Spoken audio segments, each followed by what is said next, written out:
Cozmo the Magician here, and welcome to my series, A Few of My Favorite Builds, where I present various builds to help you get through your Diablo 3 season journey in a fun and easy manner. If you consider yourself a power gamer who's looking for builds to reach high tiers and climb the leaderboards, this series is not for you.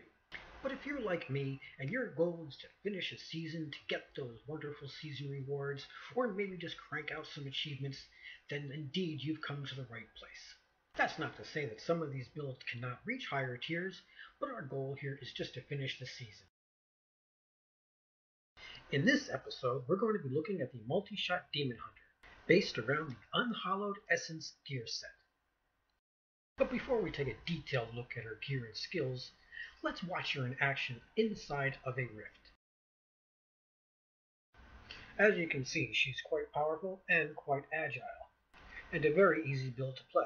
All we're using here are just our 2 mouse buttons and 1 button to vault around the battlefield into and out of trouble.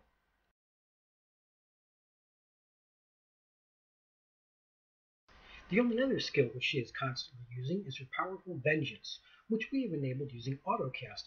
As a reminder, I have a short video explaining how and why to use the autocast feature. See this playlist or the link below for that video.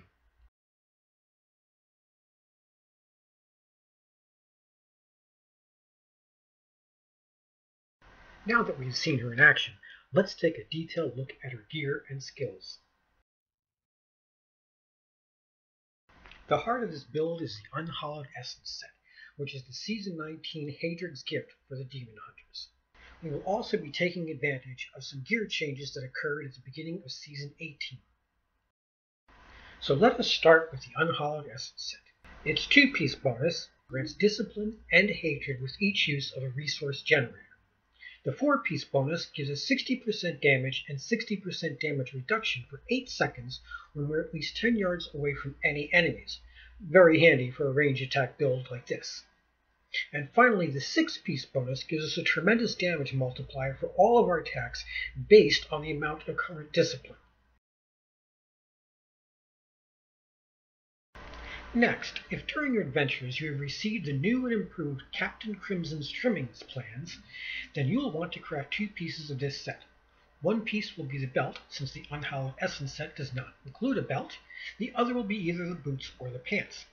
This build does not require the Captain Crimson set to effectively complete a season, but it will be a major improvement. The new Captain Crimson set is a big help to any build such as this that relies on cooldown reduction. In addition to a hefty 6,000 life per second regeneration, the 2-piece bonus reduces all resource costs by 20%, but more important for this build, it adds 20% cooldown reduction. And the 3-piece bonus gives a percentage bonus to damage dealt and damage reduction based on cooldown reduction. Please note that, of course, to get the full bonuses of both the Unhallowed Essence set and the Captain Crimson's Trimming set, you will also need to get the Ring of Royal Grandeur, either from an Act 1 or Act 5 bounty box. If, on the other hand, you have not been lucky enough to receive the new Captain Crimson's plans, either from a bounty box or lucky drop from the Odious Collector Goblin, then you will use the full 6-piece Unhallowed Essence set and a belt that meets your needs.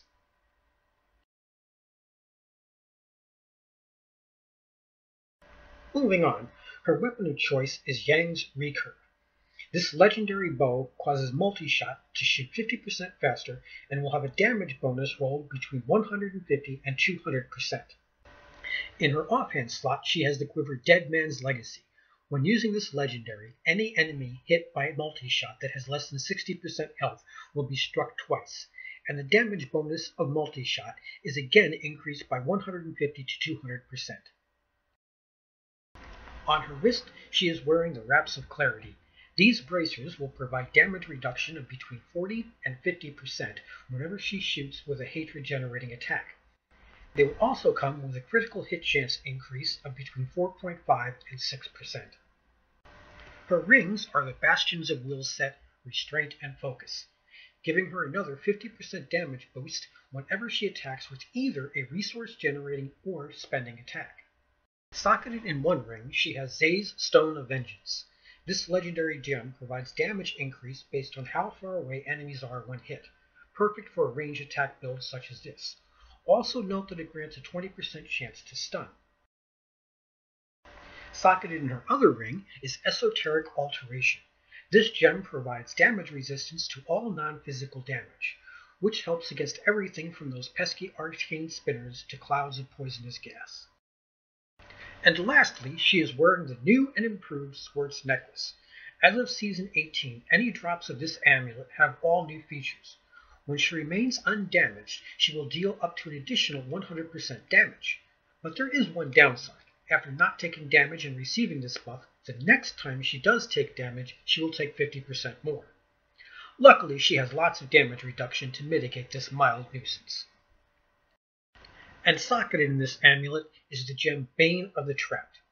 This gem provides increased damage to any enemy under a control impairing effect, such as a slow or stun, and it handily provides an aura that slows enemies within 15 yards. But as we will see later, she also has a passive that will slow every enemy hit by her multi-shot, making this gem even more useful. Let us now take a look at what she has active in Kanai's cube. In the weapon slot, she has the crossbow Dawn. This reduces the cooldown of Vengeance by 65%. Along with her cooldown reduction from other sources, this will maintain constant uptime of this important skill. The armor slot will depend upon other gear. If she is using the Captain Crimson set, the choice will be Visage of Goons, which provides the major damage reduction Darkheart to her skill Vengeance. The other damage reduction choice is the Cloak of the Gargoyle, which causes Wolf Companion to summon 3 wolves instead of just 1.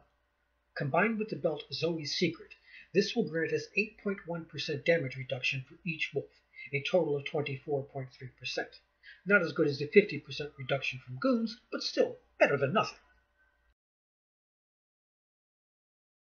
And finally, in the jewelry slot, we only have one choice if we're using Captain Crimson's along with the Unhallowed Essence set, and that of course is the Ring of Royal Grandeur, which gives us the full benefit of both sets. If she's not using the Captain Crimson set, then we have other options, such as the Elusive Ring, which provides damage reduction every time we vault, or maybe one of the elemental immunity amulets such as Countess Julia's or Mariah's Kaleidoscope, or maybe the Flavor of Time to get additional buff time from pylons. The choices here will be up to you. Let us now take a look at her skills and passives. On her left mouse button is Evasive Fire, which is our generator attack to ensure we always have power to our multi-shot. The Focus Rune eliminates the backflip from this skill and generates more hatred. Also remember that our Bracer is giving us damage reduction from each use of this skill. And of course, as this is the multi-shot build, her right mouse button is of course multi-shot, and with the Arsenal Rune she will fire 3 rockets with each multi-shot. Her first action bar skill is Preparation. An active use of this skill will restore discipline, but more importantly, with the Invigoration Rune, will passively increase our maximum discipline by 20, which provides more power to the 6-piece bonus of the Unhallowed Essence set. Next up, for mobility, she has Vault. This allows her to move quickly through battles and when needed to retreat from enemies to get some distance, very important for this build. The Tumble Rune reduces the cost of a second vault when used quickly after the first. Next we have her companion. If you're using the cubed Cloak of Garwolf, then you will select the Wolf Companion for her, obviously. Otherwise, the choice here is really up to you depending upon your desires. I personally prefer the Ferrets for the movement speed and gold bonus.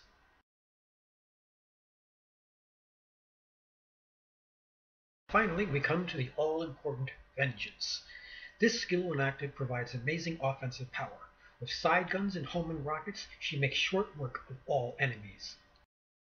And if she has the Visage of Goons selected in Kanai's cube, she will also receive an additional 50% damage reduction from the Dark Heart Rune. And empowering the skill with the Seize Rune will constantly generate additional hatred to power her multi-shot. And finally, let's look at her passive skills. Ballistics gives a 100% damage boost to all of her rockets, and she also has a 20% chance to fire an additional homing rocket. Ambush provides an additional 40% damage to enemies above 75%, giving her a nice powerful opening shot against them. Steady Aim grants another 20% additional damage when no enemies are within 10 yards. And finally, Thrill of the Hunt slows all enemies hit by our multi-shot. And keep in mind that the legendary gem Bane of the Trapped causes additional damage against slowed enemies. That concludes the details of her gear and skills. A few final things to remember. You'll want to visit the Mystic whenever possible, and add as much cooldown reduction to as many pieces of your gear as you can. When possible, also add as much bonus damage to your multi-shot. In a moment, we'll go into a rift and see how easy this build is to play. But before we do, I want to thank you for watching this video.